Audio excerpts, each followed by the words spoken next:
대한민국 교육의 실천, 희망, 다양성을 다합니다. 반갑습니다. 실천하다 박 PD입니다. 반갑습니다. 실천하다 루미쌤입니다. 실천하다 첫 코너이자 아직 유일한 코너입니다. 어떤 코너입니까? 네, 저희는 김승원 선생님과 함께 교육 문제를 읽고 점검하겠습니다. 김승원 선생님 안녕하세요. 안녕하세요. 안녕하세요. 안녕하세요. 네, 오늘의 문익점은 무엇인가요? 네, 이 문익점은 문제를 읽고 점검하다의 줄임말인데요. 지금 실천교사 홈페이지에 들어가면 뭐 각종 무슨 교육의 봄 막 이런 그 내용들로 가득하거든요. 그래서 이 내용이 무엇인지에 대해서 한번 이야기를 같이 좀 해보려고 합니다. 그래서 저희 오늘 진행할 문익점 교육 문제 읽고 점검하기에서는 조금 전에 말씀드렸던 것처럼 저희가 이 홈페이지에 나와 있는 이 내용 도대체 이것이 무엇이냐라고 얘기하시는 분들이 있어요. 물론 읽어보시면 금방 알 수 있겠지만 우리가 지금 겪고 있는 현실 그리고 이것들이 어떠한 배경에서 이런 문제들이 나타나는지에 대해서 좀 살펴보도록 하겠습니다. 우리 박 PD님은 이 내용 대충 무엇인지 좀 알고 계신가요? 네. 잘 알고 있습니다. 네, 무엇이죠? 한번 설명 좀 해주시겠어요? 어, 서울의 봄을 이렇게 단체 관람하겠다는 학교가 서울에서 있었고, 그 학교에 대해서, 어, 그, 어떤 단체였죠? 호국단이라는 단체가 이렇게 압박을 한 거죠. 이런 교육단체에서 이런 걸 본다. 저 빨갱이들 이렇게 한 거죠.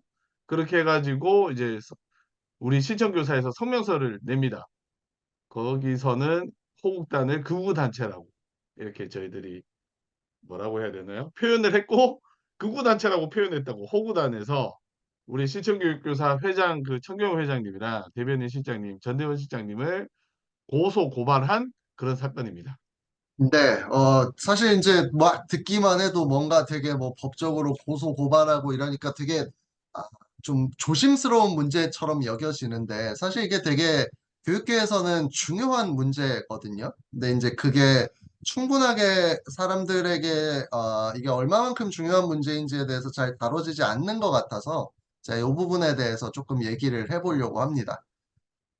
저희가 이제 좀 전에 우리 박 PD님께서 말씀하신 것처럼 서울의 봄에 대한 어떤 단체 관람을 하려고 했더니 이제 자유대한호국단이랑 뭐 가로세로 연구소 이런 곳에서 아, 이제 어느 한 중학교 앞에서 시위를 벌이기도 하는 등 이 어떤 압박들을 굉장히 많이 가했어요. 사실 제가 있는 지역에서도 이 비슷한 문제가 이번에 생겼거든요. 그러니까 시위를 직접 한 건 아니고 학부모님들이 뭐 직접 전화해가지고 이걸 보지 마라 뭐 해라 해가지고 학교에서 취소하는 등의 일들이 이제 생겨나고 있었어요. 그래서 실천교사에서 이 성명을 냈죠. 성명을 냈더니 자유대한호국단에서 우리 회장님이랑 그다음에 대변인 실장님을 모욕죄와 허위사실에 의한 명예훼손죄로 두 개로 이제 고소를 한 사건입니다. 그래서 사실 시간 순서대로 따져보면 저희가 이제 좀 전에 말씀드렸던 것처럼 교육권과 학습권을 침해한다라는 규탄 성명을 냈고 그랬더니 이제 호국단에서 명예훼손죄로 고발을 했고 뭐 이런 상황입니다. 근데 제가 이제 조금 전에 말씀드렸다시피 이런 일들이 일어나고 사실 저희가 이제 이런 어떤 영화를 못 보게 하는 걸 가지고 교육권 학습권 침해다 이렇게까지 얘기할 문제냐 뭐 이렇게 얘기하시는 분들도 좀 있는 것 같더라고요. 무슨 학교에서 공부하는 게 교육이지 무슨 뭐 영화를 보고 이런 것들이 다 교육이냐라고 얘기하시는 분들도 있는 것 같은데 일단 제가 이제 이 문제에서 좀 살펴볼 만한 것은 요 문제입니다. 이게 이제 2022 개정교육과정의 공청회 당시에 일어났었던 일인데요. 저희가 지난 2022년 10월에, 그러니까 올해 말고요. 작년 10월에 2022 개정교육과정 총론에 대한 시한 검토 공청회가 있었습니다. 근데 지금 사진에서 보다시피 이 공청회가 굉장한 어떤 대결을 불러일으킵니다. 뭐냐면요. 어, 이제 소위 말하는 보수파 진영에서는 성평등이라는 용어라든가 이런 문제들을 문제 삼아요. 이런 용어들을. 그러니까 성평등이 아니라 양성평등이라고 써야 된다. 지금 2022 개정교육과정은 잘못된 어떤 동성애나 이런 것들을 조장한다. 이런 비판들이 이제 한쪽에서 크게 이제 세력이 생깁니다. 근데 반면에 이제 진보교육 쪽에서는 뭐냐면 노동교육이라든가 생태전환이라는 단어들을 원래 2022에서 쓰기로 했었는데 이것들이 이제 나타나지 않았다. 이걸 명시해달라. 이러면서 이제 싸움이 좀 일어나거든요. 그러다 보니까 여기 이 왼쪽에 뉴시스 기사에 보면은 이 장면이 뭐냐면 이 특성화고 노동조합 위원장이라는 학생이 나와가지고 마이크를 잡고 2022 개정교육과정에서 노동교육을 제외한 윤석열 정부 규탄한다 이렇게 외쳐요. 그랬더니 앞에 있던 한 이제 어르신께서 이 학생에게 달려듭니다. 그리고 지금 이 중간에 있는 사람은 사회자인데요. 사회자가 이걸 보고 중간에서 막아요. 그러니까 이런 식으로 폭력 사태까지 일어나다 보니까 오른쪽 사진에서 볼 수 있듯이 경찰들이 배치되고 막 이랬었거든요. 근데 이게 무슨 얘기냐면 우리가 교육과정이라는 건 국가교육과정이라는 거는 결국은 이걸 통해서 어떤 내용을 가르칠 것인가에 관한 얘기인데 이게 더 뭐 교육적으로 옳으냐 그르냐 물론 이런 측면의 논의도 이기도 하지만 동시에 어떤 논의가 되어버렸냐면 자신들이 가지고 있는 정치적인 어떤 성향이나 색깔들을 더 많이 집어넣으려고 하는 이런 경향성들이 이 2022 개정교육과정 공청회에서 나타났다는 거죠. 근데 한편으로는 또 어떤 일도 있었냐면요. 이거는 이제 저희 고문이셨던 고문인 정성식 선생님도 요 논쟁에 이제 함께 하셨던 적이 있는데 2022 개정교육과정 이제 10월에 저 공청회를 통해서 발표가 났어요. 그랬더니 2023년 1월에 요 개정교육과정에 5.18이 생략이 됐다라면서 이제 민주 진영에서 이제 또 공격을 하죠. 그러니까 아마 요 논란들은 접하신 분들이 있을 텐데 우리가 원래는 4.19, 5.18, 뭐 6월 항쟁 이런 식으로 2015 때는 역사교육과정에 다 명시가 되어 있었어요. 근데 2022에서 어떻게 해서 바뀌냐면 4.19부터 6월 민주항쟁에 이르는 이렇게 바뀝니다. 그러니까 5.18이라는 단어가 중간에 드러난 거죠. 사라진 거죠. 그랬더니 이제 이 부분에 대해서 5.18을 생략했다라면서 이제 비판이 일어났고 반면에 교육계에서는 야, 역사교육에서는 교육과정을 대강화하자는 이게 제대로 끈을 그어야 되거든요. 대강화가 아니라 대강화하자는 그러니까 대강 이렇게 만들고 수업 시간에 어떤 것들을 활용할지는 좀 더 재량권을 발휘하자라는 요청들이 지속적으로 있어 왔는데 그래서 4.19부터 60 이렇게 쓰면은 사실은 5.18이 생략된 것도 아닌데 생략됐다라고 해가지고 이제 또 정치적인 논쟁이 붙죠. 그러니까 오히려 학교 선생님들은 사실 교육과정이 어떻게 정해지느냐에 큰 관심이 없는데 이 국가교육과정을 정하는 데 있어서 어떻게 보면 정치권들 굉장히 첨예하게 다투고 그러면서 어떤 정치적 논쟁이 일어나고 있는 상황이라는 거죠. 이게 무슨 교육과정을 정할 때만 그러냐? 그렇지 않습니다. 보시면 아시겠지만 최근에 우리가 많이 겪고 있는 일들인데요. 학교에 무슨 책이 있냐라는 것도 이제 이런 공격의 대상이 되기도 하죠. 성교육 교재로서 이 책은 너무 부적절하다. 그 다음에 이제 또 뭐 예를 들면 박정희라든가 문재인이라든가 박원순, 손석희 이런 사람들이 주인공인 소설이라든가 위인전이라든가 이런 책이 몇 권 있냐 이런 논란들이 이제 계속해서 학교에서도 일어나고 있는 거죠. 그래서 이걸 가지고 이제 학교의 자율권이 침해됐다라고 주장하는 사람이 있는가 하면 아니다. 이것들은 적절히 문제이고 이것들이 해결되어야 된다라고 얘기하는 사람들도 있는 거죠. 그래서 뭐 이거를 음란도서라고 부르는 사람들도 있고 뭐 그렇습니다. 근데 이 문제를 우리가 이제 본격적으로 좀 공부하려면 교육의 정치적 중립성이라는 개념을 좀 알아야 됩니다. 교육의 정치적 중립성이라는 건 뭐냐면 교육이 일반적으로 우리가 여기 한번 볼까요? 31조 4항에 보면 교육의 자주성, 전문성, 정치적 중립성 및 대학의 자율성은 법률이 정하는 바에 의하여 보장된다라고 얘기를 하거든요.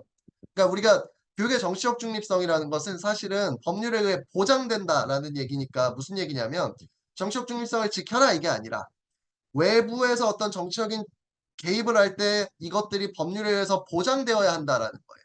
그리고 이게 뭐랑 같이 묶여 있냐면 자주성과 전문성이랑 함께 묶여 있습니다.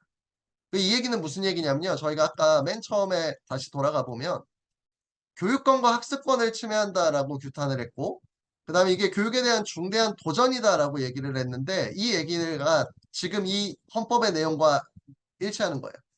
자주적이고 전문적인 결정을 통해서 교육의 내용들이 결정이 되었고 이것들을 실행하는 과정이라고 했을 때 이것이 정치적인 외압을 받고 있다라고 이제 성명을 낸 거죠. 그리고 또 저희 지금 6조 교육기본법 6조에 보시면 교육은 본래의 목적에 따라 그 기능을 다하도록 운영되어야 하며 정치적이고 파당적이거나 개인적 편견을 전파하기 위한 방편으로 이용돼서는 안 된다. 이런 것들이 이제 교육의 정치적 중립성을 얘기를 하는 거거든요. 그럼 사실 이제 우리가 다시 한번 따져봐야 할 게 이 영화가 교육의 정치적 중립성을 훼손하는가? 이게 하나의 문제이고요. 그다음에 두 번째 문제는 이 영화를 보기로 한 결정, 학교에서 보기로 하고 혹은 학교에서 이걸 활용해서 수업을 하는 것은 교육의 중립성을 훼손하는 것인가? 그다음에 세 번째로 만일 이것이 훼손하지 않는다고 한다면 외부에서 지금 시위나 아니면은 뭐 민원이나 이런 형태로 이것을 보지 못하게 하는 방식은 적절한가? 이 세 가지 논제가 있는 거죠. 이 문제에 대해서. 그럼 좀 볼게요. 헌법 31조 4항의 교육의 정치적 중립성의 헌법 편입 과정에 관한 논문이 있는데요. 이게 이제 2020년에 나왔던 논문입니다. 이 논문에 의하면 63년 이후에 정치적 중립성 개념이 원래는 제정 당시에는 교육에 대한 정치적 압력의 배제였다는 거예요. 압력의 배제. 그러니까 무슨 얘기냐면 그 이전에는 교육이 동원되었었어요. 그러니까 뭐 예를 들면 이승만 정부 이럴 때 선생님이라든가 학생들을 전부 동원해서 정치적 행사에 참여시켜요. 대표적인 예가 이 논문에 나오는데 제주도에 이기붕 당시 부통령 말고 부통령 후보가 선거운동을 하러 가니까 제주도에 학생들을 전부 줄을 세워요. 1000명 정도의 학생들이 줄을 세워서 이 이기붕을 맞이하는 내용들이 담겨 있거든요. 그럼 그 얘기는 무슨 얘기냐면 교육이 정치에 의해서 동원되었다는 거죠. 동원. 그러니까 교육의 정치적 중립성이라는 건 이 논문에 의하면 그런 동원을 막고 정치적으로 압력을 행사하는 걸 막기 위해서 만들어진 법률이었는데 오늘날에는 교원의 정치활동 배제가 더 강화된 역할 이렇게 해석이 된다라는 거죠.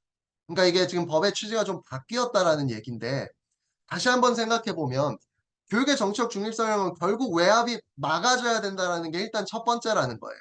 이 외압을 뭐 교사의 외압으로 해석하느냐 마냐는 이제 다른 문제이고요. 그러면은 이 얘기를 다시 이렇게 묶어볼 필요가 있어요. 자유대한호국단에서 뭐라고 주장하냐면 학부모의 교육권 얘기를 합니다. 나중에 자유대한호국단을 궁금하시면 거기 들어가서 그분들의 논평을 한번 보세요. 그럼 뭐라고 얘기하냐면 학교 밖에서 일어나는 교육에 대해서는 학부모가 우선권을 가지고 있다라는 주장을 해요. 근데 이 주장은 원래는 주장이 아닙니다. 그러니까 헌법재판소에 실제로 있는 판례예요. 근데 헌법재판소에서 이 판례를 언제 쓴 거냐면 그 과외 금지, 과외 못하게 하는 게 위헌이라고 판결할 때, 야, 학교에서 교육하는 거는 학교에서 자유지만 학교 밖에서의 교육까지 우리가 제한할 수는 없다. 이렇게 세우는 거예요. 그러니까 거기서 말하는 학교 밖은 정말 말 그대로 학교 일과가 아닌 학교인 거죠. 근데 대한호국단의 주장을 보면은 뭐라고 되어 있냐면 체험학습을 학교 밖 교육이라고 해석을 해요. 그러니까 사실 이게 논리적으로 틀린 얘기죠. 체험학습은 학교 공간 밖에서 일어나니까 학교 밖이다 말도 안 되는 얘기거든요. 사실은 논리적으로는. 근데 이제 이렇게 얘기를 한단 말이에요. 근데 그 주장의 뭐 정합성과 상관없이 우리가 따져봐야 할 거는 학부모의 교육권이라는 게 도대체 어디까지 역할을 해야 되는 것이냐 이 문제예요. 근데 지금 보시면 제5조에 보면 1항에 국가와 지방자치단체는 교육의 자주성과 전문성을 보장하여야 된다라고 되어 있어요. 아까 앞서 있던 헌법의 내용을 이 교육기본법에서 다시 얘기하는 거거든요. 국가와 지방자치단체는 교육의 자주성과 전문성을 보장해야 됩니다. 그러니까 교육의 자주성이 침해받지 않도록 해야 되고 교육의 전문성이 침해받지 않도록 해야 될 역할을 국가와 지방자치단체가 갖고 있어요. 동시에 학교 운영의 자율성도 존중해야 되는데 이 학교 운영의 자율성이라는 건 교사 마음대로 하라는 뜻은 또 아닙니다. 그 무슨 얘기냐면 거기 밑 사망에 있죠. 교직원, 학생, 학부모 및 지역 주민 등이 참여할 수 있도록 보장을 해줘야 된다라는 거예요. 근데 사실 여기서 말하는 학부모라는 게 결코 학부모 개인을 얘기하는 게 아니죠. 지역 주민 개인을 얘기하는 거 아닙니다. 그러니까 이 법이 좀 더 확장돼서 실현된 게 오늘날 우리 학교에 있는 학교 운영위원회. 학교 운영위원회에 누가 속해 있는지 생각해 보시면 교원 대표 있죠. 그다음에 학부모 대표 있죠. 그다음에 지역 주민 대표가 있거든요. 이들이 교육 과정에 대해서 결재하잖아요.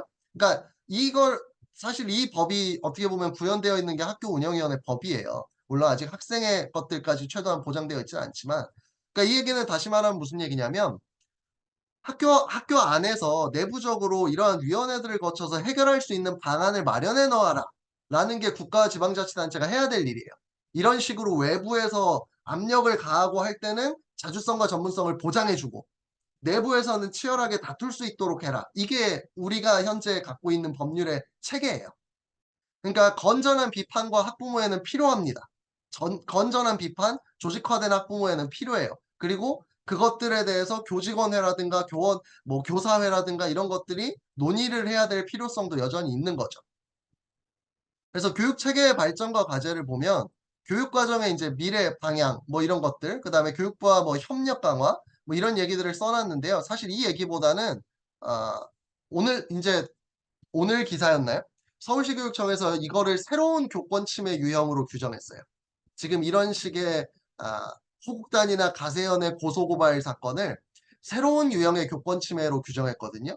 이 얘기는 지금 서울시 교육청에서 교육기본법의 이 취지를 명확히 이해하고 그걸 반영하겠다라는 것으로 해석하면 저는 된다고 생각을 해요.